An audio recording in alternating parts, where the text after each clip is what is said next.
പിതാവിൻ്റെയും പുത്രൻ്റെയും പരിശുദ്ധാത്മാവിൻ്റെയും നാമത്തിൽ ആമേൻ. ഈശോയിൽ സ്നേഹമുള്ള മാതാപിതാക്കളെ, സഹോദരി സഹോദരന്മാരെ, പ്രിയ കുഞ്ഞുമക്കളെ, ഇന്ന് നമ്മൾ വിശുദ്ധ ഗ്രന്ഥത്തിൽ നിന്ന് ധ്യാനിക്കാൻ പോകുന്ന വചനഭാഗം തെസ്സലോനിക്ക സഭയ്ക്ക് എഴുതിയ പൗലോസ് തെസ്സലോനിക്ക സഭയ്ക്ക് എഴുതിയ ഒന്നാം ലേഖനം തന്നെയാണ്. കഴിഞ്ഞ എപ്പിസോഡിൽ നമ്മൾ ആമുഖമായി കുറച്ച് കാര്യങ്ങൾ ഓർമ്മപ്പെടുത്തലുണ്ടായി. പൗലോസ് തെസ്സലോനിക്ക സഭയ്ക്ക് എഴുതിയ ഈ ലേഖനത്തിലെ പൗലോസ് തെസ്സലോനിക്ക സഭയിലെ ഭൂരിഭാഗം യഹൂദരല്ലായിരുന്നു.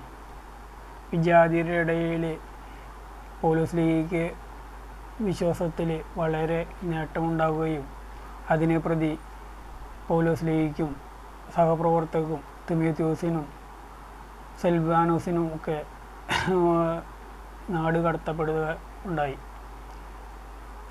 എങ്കിലും തെസ്സലോനിക്ക സഭയിലെ പൗലോസ് കൊടുത്ത വിശ്വാസവും സ്നേഹവും യേശുവിനെ പ്രതിയുള്ള സ്നേഹവുമൊക്കെ വളർന്നു വരുന്ന ഭാഗം ഒക്കെ നമുക്കിവിടെ കാണാൻ സാധിക്കും. അതിനെ അഭിവാദനം ചെയ്യുകയും അതിന് നന്ദി പറയുന്ന ഭാഗമൊക്കെ നമുക്ക് ഒന്നാം അധ്യായത്തിൽ വളരെ വിശദമായി കാണാൻ സാധിക്കും. അതുപോലെ തന്നെ യേശുക്രിസ്തുവിൻ്റെ പ്രത്യാഗമനത്തിൻ്റെ മുന്നോടിയായി തെറ്റായ പ്രബോധനങ്ങൾ യഹൂദരുടെ ഇടയിൽ പ്രചരിച്ചപ്പോൾ അതിനെക്കുറിച്ച് വളരെ ബോധ്യത്തിൽ പൗലോസ് വിവരിച്ചു കൊടുക്കുന്ന ഒരു ഭാഗമൊക്കെ നമുക്ക് കാണാൻ സാധിക്കും. ഈശ്വര സ്നേഹമുള്ളവരെ, നമ്മളിന്ന് ചിന്തിക്കാൻ പോകുന്നത് ഒന്നാം അധ്യായം 6-ാം തിരുവചനമാണ്.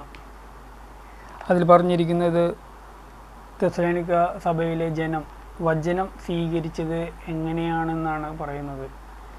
ഇങ്ങനെയാണ് വചനം: വളരെ ക്ലേശങ്ങൾക്കിടയിലും പരിശുദ്ധാത്മാവിനാൽ പ്രചോദിതനായ ആനന്ദത്തോടെ നിങ്ങൾ വചനം സ്വീകരിച്ചു എന്നാണ് വചനഭാഗം.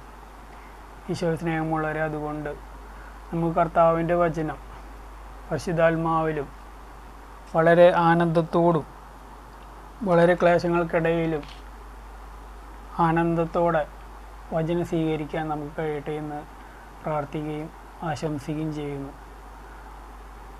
എല്ലാവർക്കും നല്ലൊരു ദിവസം ആശംസിച്ചുകൊണ്ട് നിർത്തുന്നു. Praise the Lord.